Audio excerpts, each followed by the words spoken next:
Digigit bisyari bilkina, ya, nggak bisa menyemir rambut dengan apa sih, pacar ya kali ini, pacar.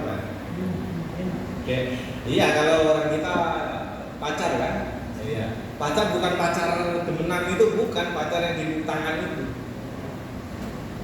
Wanakwihi dan yang semisalnya. Wasihatu bil adwiyati. Kesehatan itu nggak bisa didapat dengan berobat. Obat itu adalah usaha aja, bentuk usaha tadi. Yang menjadi penyembuh itu adalah Allah Subhanahu wa taala. Fala taksilu sihatu binafsil adwiyati bal bi syifaillahi taala. Tidak akan pernah berhasil seorang itu sehat dengan sebab kalau dia itu berobat, bukan itu, ya. Tetapi bal bi syifaillahi taala, tetapi dengan kesembuhan yang diberikan atau obat yang diberikan oleh Allah Subhanahu wa taala. Zaman sekarang memang kita ya usahanya kalau lagi sakit harus berobat, tetapi kita harus meyakini bahwa obat itu bukan penentu kita sehat.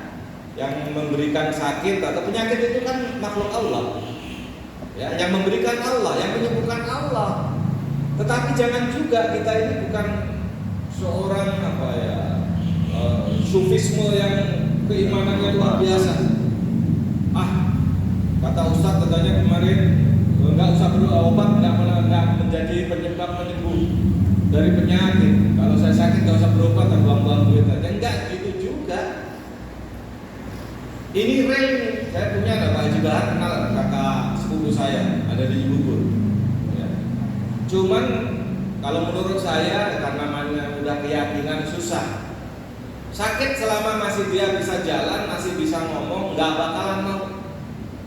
Karena dulu para ulama-ulama itu malah pingin sakit, karena supaya merasakan bagaimana nikmatnya sehat. Orang yang seumur-umur nggak pernah sakit kan nggak pernah merasain nikmatnya sehat itu seperti apa. Coba deh, mungkin bapak-bapak ini kan nggak semuanya pernah sakit gigi kan?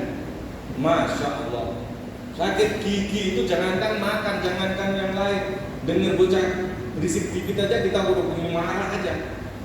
Nah, artinya ketika kita nggak sakit gigi, artinya nggak begitu merasakan nikmatnya sehat, tidak sakit. Tetapi kalau pernah ngerasain sakit gigi, masya Allah, giliran enakan aja giginya itu luar biasa. Ya, makanya ini yang harus kita sadari bersama.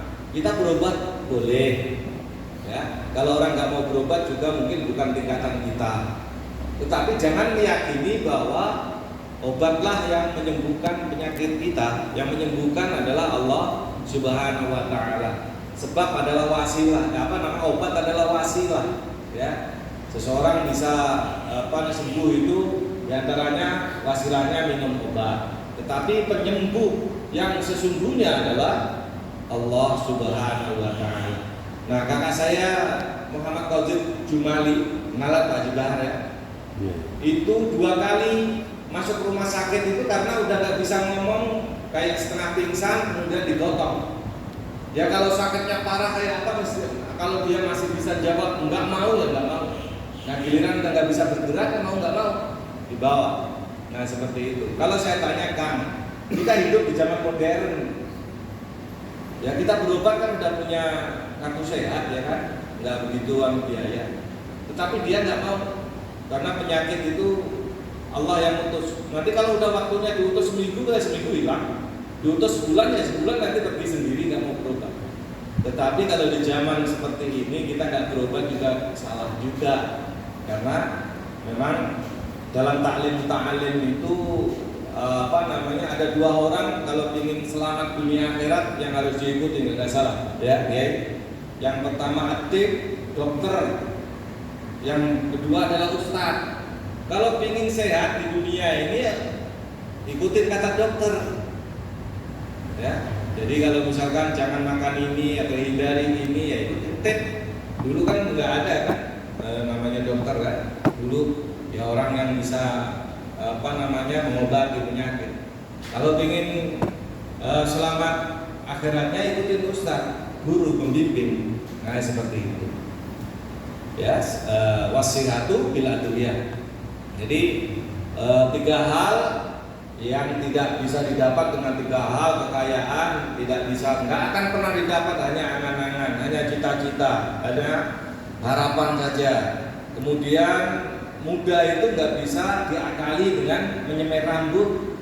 Dan yang ketiga, sehat itu tidak bisa didapat dengan berobat. Tetapi bukan berarti tidak boleh berobat, tetapi kita harus meyakini bahwa obat hanya wasilah, sementara sang penyembuh adalah Allah Subhanahu wa taala. Makanya di samping berobat juga banyakin berdoa, mohon kepada Allah Subhanahu wa taala.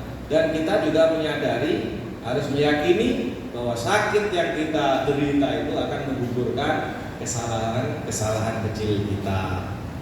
Itu adalah makalah yang disampaikan oleh Abu Bakar As-Siddiq. Wal maqalatus salisatan. Makalah yang dokter lagi. Nah, itu lebih kuat. Karena urusan agama bukan bidangnya seorang profesor maupun seorang dokter, tapi seorang ulama. Nah, itu nisful ilmu. Bertanya yang baik, ya. Kita ini harus banyak bertanya kepada ulama, itu separuh daripada ilmu. Maksudnya apa? Separuhnya kita rajin bertanya, misalkan itu sudah dapat separuh dari ilmu, separuhnya lagi ya belajar tadi ilmu yang tidak didapat. Tetapi ya kadang-kadang kalau saya husnuzon saja, keinginan untuk bertanya pasti ada semua. Cuma kadang-kadang mau mengucap itu juga ribet banget, gimana ya? Yang nggak biasa bertanya ya malu juga. Tapi ada juga yang memang orangnya itu PD-nya nggak ketulungan. Di mana aja ngaji itu pasti nomor 1. Kalau silakan bertanya langsung jari, ya. Tetapi perlu kita ketahui, kata Sayyidina Umar bin Khattab, bahwa khusus soal bertanya yang baik kepada seorang ulama ahli ilmu itu nisbul ilmi. Anal ilma yasubi. Karena ilmu itu didapat karena bertanya tadi. Kan yang saya sampaikan itu belum tentu saat ini yang jamaah butuhkan. Mungkin jamaah ini punya ada sesuatu yang ingin ditanyakan, tetapi malu untuk bertanya. Nah, dalam adabul alim wal muta'alim itu kita nggak boleh malu untuk bertanya. Nggak usah malu, ya udah. Wa husnul tadbir, ya, dan sebaik-baik tadbir, mengambil pelajaran ajrul umur ala ilmil awaqib, ya, melakukan suatu perkara kemudian dia memikirkan dampaknya, endingnya gimana. Jadi orang yang waspada lah, tadbir itu selalu mengambil pelajaran dari apa yang akan dilakukan. Ya, tadbir di sini ajraul umuri ala ilmil awaqib, melakukan suatu perkara, tetapi mengetahui dampaknya. Kalau dampaknya ini hal yang baik, ya dia lakukan. Tapi kalau dampaknya nggak baik untuk diri, untuk keluarga, untuk orang lain, dia nggak lakukan. Ya, menimbang-nimbang, ya. Itu nisful ma'isyah, separuh dari kehidupan. Kita mempertimbangkan apa yang akan kita lakukan, itu sudah memiliki separuh daripada kehidupan. Waya mukassatul insan alladzi ya'isu bisababi. Karena usaha manusia itu dalam meraih kehidupan itu disebabkan karena itu tadi, tadbir tadi, mengambil pelajaran dari segala apa yang akan dilakukan. Jadi menganalisa, menganalisa kalau saya melakukan ini gimana ya dampaknya ya. Dampak bukan hanya untuk diri kita, tapi untuk orang lain juga. Wah, untuk saya untung, menipu, mengurangi timbangan. Dampaknya kan untung buat kita, tetapi kan merugikan orang lain. Akhirnya tidak dilakukan. Wah, ya saya sih untung, tapi orang kan akan merugi. Ini udah lewat-lewat ya kayaknya. Apa belum? Belum ya. Soalnya jamnya udah jam 7 ini. Udah, dikit lagi. Jadi kata Sayyidina Umar bin Khattab tadi, bersikap lemah lembut kepada manusia dalam tutur kata maupun perbuatan itu adalah apa tadi? Ibadah. Nisful akal, ya, separuh daripada akal kita. Jadi kita memiliki akal, katakanlah itu 10, 5-nya itu kita harus pergunakan untuk mencintai orang lain dengan sebaik-baiknya. Kemudian yang kedua, bertanya yang baik itu adalah separuh daripada ilmu. Jadi kita menuntut ilmu, kita sempurnakan separuhnya harus bertanya. Itu maksudnya. Yang ketiga, husnul tadbir, ya, mempertimbangkan kita bergaul dengan manusia itu, ya, nisful ma'isyah, separuh daripada kehidupan kita. Karena ketika kita mau melangkah atau melakukan pekerjaan apapun itu kita pertimbangkan efeknya, dampaknya. Kalau dampaknya awakib itu kan yang akhirnya nanti endingnya seperti apa. Karena kasab atau sesuatu usaha manusia itu, ya, mendapatkan kehidupan itu disebabkan dengan tadbir tadi, mempertimbangkan. Wal maqalatur rabi'ah, ya, maqalah yang keempat, An Utsmani radhiyallahu anhu, mantar dunya, dari Sayyidina Utsman bin Affan radhiyallahu an, barang siapa yang meninggalkan dunia maksudnya apa? Bi an aqallas syab'a wal aqla wa abghadhas sina'a minan nas wa aqallus syab'a. Ini jadinya ya sifat, ya. Wa aqallus syab'a wal aqla wa abghadhas sina'a minan nas. Meninggalkan dunia kemarin kan sudah sebenarnya. Artinya apa? Enggak terlalu kenyangan. Jangan nurutin nafsu untuk makan minum. Wal akal, tidak terlalu sedikit kenyang, itu artinya kan banyakinlah, kuranginlah kenyangan kita biar merasakan bagaimana beratnya saudara-saudara kita yang mungkin kita sehari 3 kali sarapan, makan siang, makan sore. Tidak semua saudara kita, ada yang 2 kali makan, bahkan ada yang sekali makan dalam sehari. Makanya kalau orang terlalu kenyang terus apa yang ingin dimakan diturutin, nggak pernah ngerasain susah. Bagaimana susahnya saudara-saudara kita. Sehingga kalau kita sedikit itu kenyang, kalau kenyangnya sedikit, artinya kita punya timbul rasa empati dan simpati kepada sesama, sehingga 2,5% atau kita berinfak, bersedekah kepada saudara-saudara kita. Kalau kita ini takut dunia tadi, ahabbullah ta'ala, kita akan dicintai oleh Allah Subhanahu wa taala. Karena kita punya perhatian kepada orang lain. Kemudian sekali lagi, waman hasamat toma,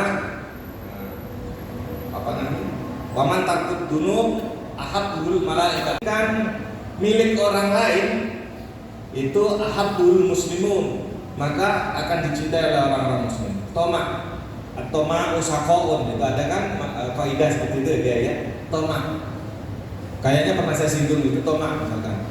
Ini ada kenduri, ada syukuran ini. Saya nggak makan, ntar di sana juga makan. Itu satu sial biasanya, malah nggak ada makan di sana. Giliran kita udah kenyang makan di luar, mau ada kenduri juga. Giliran udah makan kenyang di sana makan lagi. Ya. Karena kita tidak toma itu nggak boleh. Berharap toma itu artinya jangan sedikit berharap. Saya mau ini nanti biar dapat ini, saya mau ini biar nanti dapat ini, seperti itu. Jadi usahakan kita ini toma boleh ya, toma kepada Allah supaya apa yang kita lakukan itu diridhoi oleh Allah dan kemudian dibalas oleh Allah. Yang nggak boleh itu toma kepada manusia. Kita diundang ini suruh mimpin tahlil, nanti dapat dong wajib atau apa kalau orang dulu ada ini dan lain sebagainya. Ngajar misalkan, saya harus hitung-hitungan dulu dapat apa ini, nggak boleh begitu.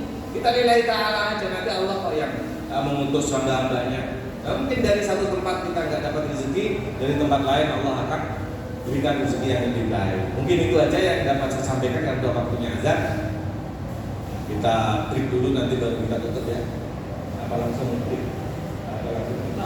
Langsung aja kita baca kebenaran datangnya dari Allah Subhanahu wa taala, mudah-mudahan bermanfaat buat kita semua. Salah dari saya pribadi mohon dimaafkan dalam penyampaian karena keterbatasan wawasan dan keilmuan saya. Kita baca surat An-Nasr 3 kali, kita tutup dengan kafaratul majelis. Bismillahirrahmanirrahim. Wal 'ashri innal insana lafi khusrin illal ladzina amanu wa 'amilus solihati wa tawassaw bil haqqi wa tawassaw bis sabr.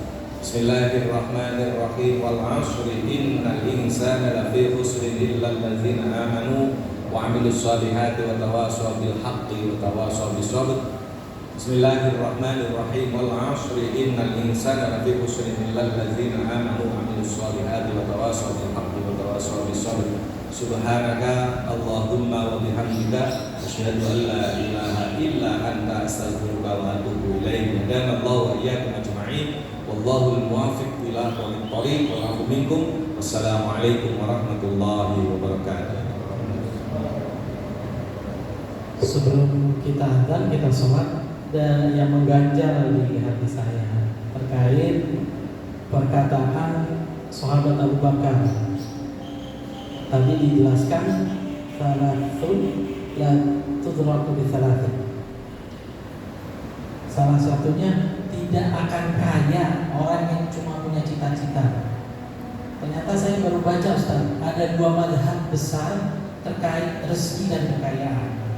Satu yang bilang harus kasar, itu mazhabnya Imam Syafi'i. Sedangkan satu lagi nggak usah kasar, diem aja kalau memang udah jatahnya dapat. Itu mazhabnya Imam Maliki. Jadi suatu saat Imam Maliki dengan Imam Syafi'i itu bersih tegang. Enggak harus kasar, harus usaha kalau mau dapat rezeki. Kata Imam Maliki, enggak. Itu sudah ditentuin sama Allah. Satu waktu Imam Syafi'i keluar, dia rehat, nggak ada pengajian, nggak ada lagi ngajar. Dia main-main ke kampung orang, jadi kuli metik kurma. Jadi kuli metik kurma dapat jatah, anggur. Ya, di buku yang lain anggur. Dapat jatah, nih jatah upahnya. Upahnya itu berupa anggur 1 nampak lah. Itu dia datang dengan bangga ke Imam Malik, dia bilang, tuh guru, kalau mau dapat rezeki harus kerja. Benar saya. Gurunya dengan santai menjawab, iya benar saya juga. Saya nggak perlu kerja. Nampak ini datang ke saya. Nama itu. Makan. Imam Syafi'i bilang, silakan, nih guru nih, ayo makan. Tuh kata saya juga apa? Kalau mau dapat rezeki kerja. Kata gurunya sambil makan. Kata saya juga apa? Nggak usah kerja. Ini saya bisa makan. Jadi madhab itu ada dua memang. Satu lagi diceritakan guru-guru sufi itu bilang harus kerja. Satu lagi bilang tidak kerja. Lalu yang tidak kerja ini mau ngetes. Dia khalwat masuk di daerah Syam itu di tempat menara. Biasanya kalau menara-menara dulu itu buat khalwat. Dia kunci diri supaya dia beribadah saja sama Allah. Dia pengen buktiin benar gak ini ada rezeki yang datang. Ini dua orang yang berseberangan paham ini bilang, saya akan khalwat ya di atas. Jangan ada yang kasih tahu saya. Kalau saya di atas, saya pengen ngetes datang nggak rezeki saya di atas. Ternyata ada orang kaya datang Pak, bawa makanan hidangan untuk orang-orang di bawah dan mengajar seperti ini. Orang-orang itu, orang kaya itu iseng juga ke atas. Barangkali di atas ada orang yang perlu makanan. Di tempat kamar orang itu berkhalwat, itu dia datang, tempatnya gelap, lihat kanan, kiri, kanan. Orang yang berkhalwat itu tahu kalau ada orang datang bawa makanan karena memang dengar dari atas. Di bawah itu ada rame-rame bagi-bagi makanan. Cuma orang kaya yang bagi makanan ke atas itu nggak melihat kalau yang di atas itu ada orang. Apa yang dilakukan sama orang yang lihat yang sudah bawa makanan, tapi orang itu nggak melihat orang yang khalwat. Dia dehem Pak, kasih tahu supaya orang itu ada orang di sini. dapat makanan. Dengan bangganya dia pamer ke lawannya, nih saya tanpa usaha apa-apa dapat makanan. Temennya yang bilang, yang berseberangan itu, kamu dehemnya itu dia udah usaha.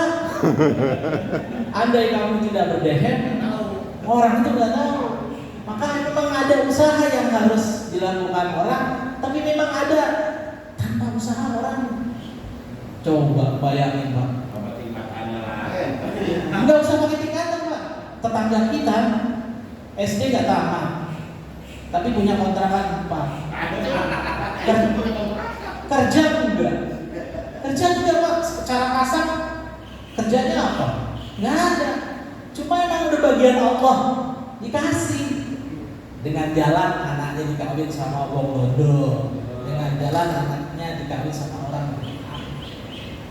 Tapi ya itu kelihatannya sukses, di ujungnya longsor. Intinya di kitab ini dibilang memang rezeki, kekayaan bukan dengan cita-cita dan juga bukan dengan kerja, tapi falayah sulu al-ghina bil amani bal bil ismati. Bukan karena kerjanya, bukan karena yang lain, tapi karena memang sudah takdirnya. Bahasa orang cengernya udah urat kaya ya kaya. Kerja mau berat kaya apapun, kalau uratnya miskin, miskin. Uratnya kaya, baru kitik sedikit, duitnya banyak. Ya Allah, saya baru baca itu. Ternyata di Al-Quran ada Pak yang mendasarkan kalau kita nggak perlu kerja dapat itunya, dapat rezeki. Siti Maryam itu kalau dia berkhulwat itu Al-Maidah, makanan dari langit ada, sehingga ditanya sama orang tuanya. Ya kita bilang oh itu Siti Maryam. Ini nggak jauh-jauh tuh. Nah, jadi apa? Katanya Bali. Itu karena kismatillah, karena takdirnya Allah, karena pembagiannya Allah, dan itu harus kita yakini, kita ridhoin. Anak kita sekolah yang tinggi-tinggi dengan harapan anak gue nanti bisa lebih sukses dari teman-temannya yang lain. Kalah sama temennya yang tamatan SD. Jadi bukan karena kerja, juga karena kita yakin aturan Allah sudah ditakdir sama Allah. Bahkan di dalam kandungan sudah ditakdir. Itu aja saya jadi pelatur yang saya ingin sampaikan. Terima kasih. Assalamualaikum warahmatullahi wabarakatuh. Radhiyallahu anhu, dari Sayyidina Umar Ibnu Khattab radhiyallahu anhu. Husnul tawaddubi ayil mahabbati ilan nas nisful aql. Ya. Berbuat baik dengan mengasihi, mahabbah, mencintai manusia itu separuh akal. Maksudnya apa? Kita mencintai orang sebaik-baiknya. Jangan mencintai orang itu setengah-setengah. Dalam artian mengasihi orang itu kalau kita lagi butuh saja. Sementara kalau kita lagi nggak butuh memasa bodoh, ini nggak boleh. Husnul tawaddu, mencintai tetapi dengan sebaik-baiknya, jangan setengah-setengah. Kepada manusia itu separuh daripada akal. Kenapa? Kama ruya Ibnu Hibban wa Tabrani wal Baihaqi, ya, sebagaimana hadis yang diriwayatkan oleh Imam Ibnu Hibban, Imam At-Tabrani dan Imam Baihaqi an Jabir bin Abdullah, dari Jabir bin Abdullah. Anak Nabi sallallahu alaihi wasallam qala, sungguhnya Nabi Muhammad sallallahu alaihi wasallam bersabda, mudaratun nasi shadaqah. Mudaratun nasi shadaqatun ay mulatafatin nas bil qawli wal fi'li yusabu 'alaiha thawabas shadaqah. Ya. Jadi bersikap lemah lembut atau bergaul dengan manusia dengan bijaksana, mulatafah, memiliki sifat yang lemah lembut, bil qaul dalam tutur kata, wal fi'l dengan tindakan kita, ya perilaku ucapan kita ini lemah lembut kepada orang lain, itu yusabu alaiha, itu mendapatkan balasan, mendapatkan pahala atas perbuatan mulatafah tadi, sawabas shadaqah, seperti pahalanya kita lagi bersedekah. Dalam hadis yang lain itu tabassumuka ala sadiqika shadaqah. Senyummu kepada saudaramu itu sedekah. Makanya kalau ketemu usahakan senyum. Ya, jangan ketemu orang disapa udah assalamualaikum tapi cemberut aja. Padahal itu punya masalah dari rumah lah dibawa ke masjid, ke musola, mau sholat, ya jawab sih jawab, tapi mukanya enggak mukanya enggak nyenengin pisah. Kayaknya lo jutek amat, ada apa ya? Jadi senyum aja, gampang kan? Tapi bukan berarti nanti kita senyum aja malah sedekah, enggak juga kali. Ya, sedekah ya sedekah, senyum ya senyum, tetapi seandainya kita senyum, kita berlemah lembut dalam tutur kata dan perilaku kita itu kan bernilai sedekah gitu loh. Nah, kadang-kadang dipelintir gitu. Nah, ngapain sedekah, orang senyum aja, saya ketemu orang senyum. Nah, tapi senyum yang sedekah pun ada standarisasinya. Loh, kalau kita di pinggir jalan senyum udah dikira kayak ada ini, maaf ya. Ya kita senyum kalau ketemu lah, nggak ada orang senyum sendiri. Tapi kadang-kadang kita lihat HP sendiri kan, kan itu senyum. Ya saya sendiri ngerasa itu. Kadang-kadang kan ada yang lucu itu apa komen apa chattingan temen gitu. Anak saya yang kecil nanya, bapak ngapain pakai senyum? Lucu ya bilang gitu. Iya. Kalau yang itu nggak sedekah deh, kalau yang itu mah orang nyumin tulisan, ya. Nyumin orang. Masya Allah. Itu indahnya. Islam itu sederhana kok ajarannya. Ada yang ajarannya sederhana tetapi bernilai gitu loh. Ya termasuk kayak buang duri. Ya kalau di sini nggak ada pohon yang berduri. Ya mungkin paku atau batu yang di jalan gitu kan sebenarnya sederhana, cuma kita ini ogah. Kemarin kan yang menyebabkan Allah suka mencintai itu kan bukan sholatnya, ya kan? Kemarin bukan puasanya, bukan yang lainnya, bukan zikirnya, tetapi sederhana. Gara-gara ada kucing kedinginan ada, Imam masih beli kemarin kan, dimasukin itu nolong sederhana. Padahal itu kan ibaratnya spontanitas. Kalau kita udah membiasakan spontanitas, bawa motor lihat kalau ada ranting pohon atau apa, nggak bakalan kalau kita hindarin itu aja, usahakan turun buang. Nah, seperti itu. Tapi semua itu harus perlu dilatih. Bagaimana kita ini punya nilai gampang tanggap gitu. Ya, kantong lebih 10.000 atau 5.000, tahu-tahu melihat orang kok kayaknya kasihan itu. Ya kalau udah dibiasakan ya itu tadi kadang-kadang udah lewat aja kita muter balik, kayaknya perlu dikasih. Bahkan kadang-kadang ada yang jelas-jelas datang ke rumah kita nggak pingin kita kasih. Ya, yang bagus itu ya tetap kita kasih semua. Cuma kadang-kadang kalau timbul dari hati itu kan nggak bisa dibohongi. Ya, nah seperti itu. Jadi hal-hal kecil itu bisa bernilai yang sebenarnya itu bisa menolong kita nanti mempertanggungjawabkannya di hadapan Allah Subhanahu wa taala. Kemudian lagi mana tadi? Ya, mudaratun nas sudah tadi.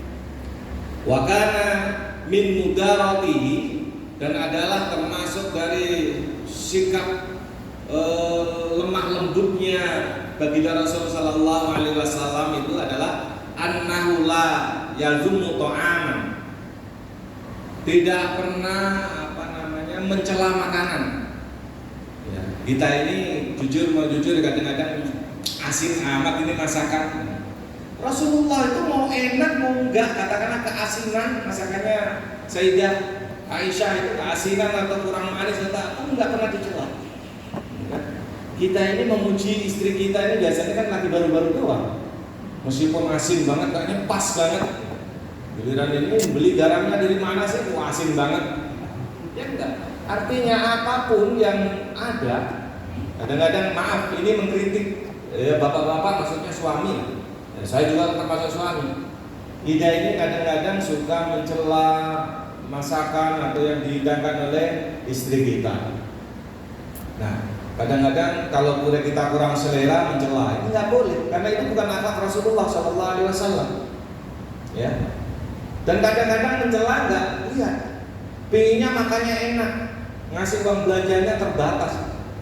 Orang perempuan itu kan lebih, saya bukannya kok merasa ini, saya pernah mencoba bayar listrik sendiri, bayar ini sendiri, puyeng malah ngaturnya. Ya.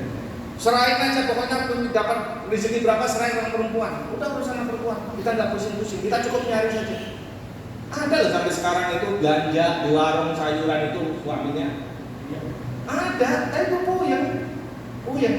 Tapi kalau orang perempuan bisa ngatur itu kan sebenarnya udah ada di medsos-medsos yang kritikan itu. Orang laki giliran nggak ngasih untuk bayar ini, bayar sendiri bingung. Soalnya nggak cukup itu.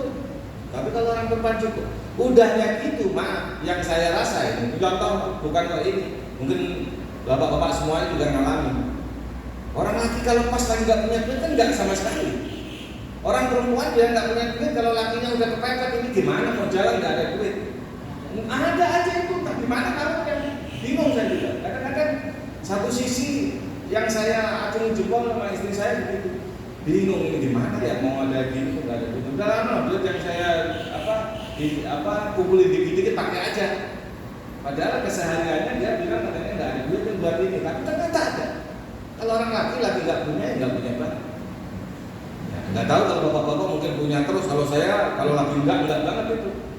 Kalau enggak ya mau nggak mau nanya, nah ada ini nggak, ini mau jalan ini. Kalau nggak bawa duit gimana? Bensin udah penuh lah. Kalau misalkan ban bocor atau gimana nggak gimana? Ya akhirnya yang diumpet-umpetin itu dikeluarin juga. Masya Allah. Orang laki pokoknya terima beres aja dah, bayar listrik, buat urusan anak, buat segala macam dah, biar serahin aja, ribet. Kemudian itu ya, la yadu muta'aman, wala yanharu khatiman. Rasulullah itu nggak pernah membentak pembantu.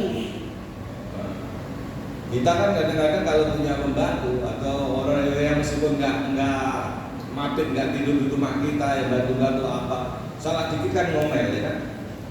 Kita berusaha sedikit-sedikit lah, meskipun nggak akan bisa menyamai Rasulullah, ya kan?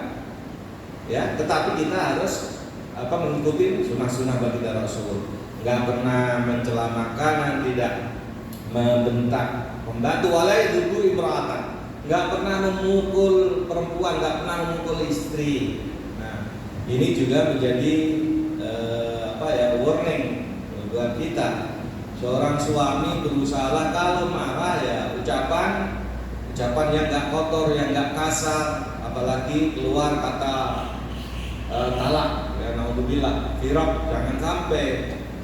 Marah itu kan dulu awal-awal kan ada kan. Ghadab itu ya orang yang benar itu ya orang memanage kemarahan. Kalau emosi ya bisa manage emosinya. Karena orang yang nggak pernah marah sama sekali juga ada sesuatu dalam dirinya. Masa orang nggak pernah marah? Karena kemarahan emosi adalah manusiawi.